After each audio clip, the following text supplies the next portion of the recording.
I had some potatoes left over, and not left over, I only had 6 left. I thought I'll just bake them.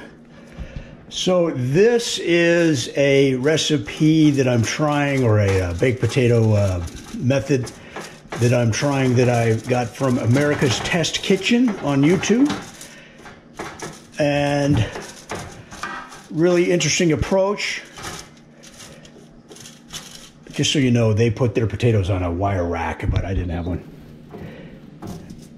Actually, I had one, but I didn't know if it would, I didn't know if it was a drying rack that wouldn't work in a 450-degree oven, so I just put it on this tin foil.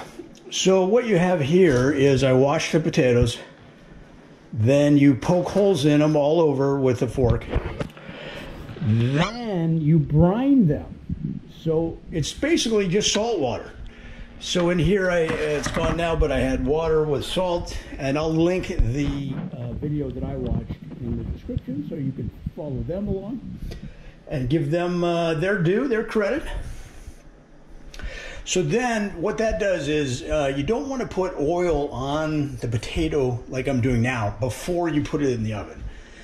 And the salt brine helps the salt get into the potato, and also keeps it, if you've ever put salt on potatoes or any other food, it just falls off. So the salt water mixture helps it adhere to the potato.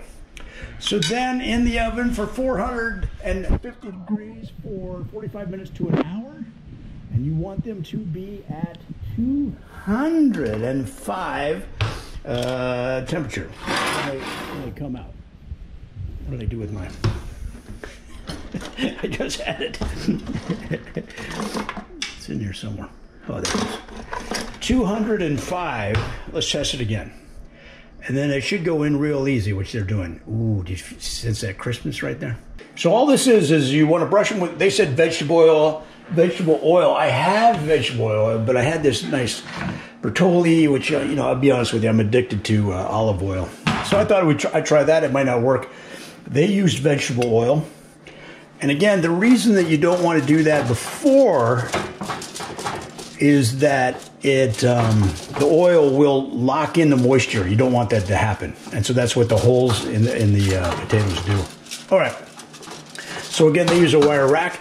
All right, now, what you're going to do is put it back in for 10 minutes. Just leave the same temperature, 450, 10 minutes. And that is going to flash cook the skin and make it so crispy. Now, you don't want to use butter for that, the brushing of the oil on. You can use vegetable oil. Well, I don't even know if you can use olive oil. I just use it. I assume vegetable oil and olive oil would be pretty much the same, but they use vegetable oil. Don't use butter. Butter has water in it, has moisture.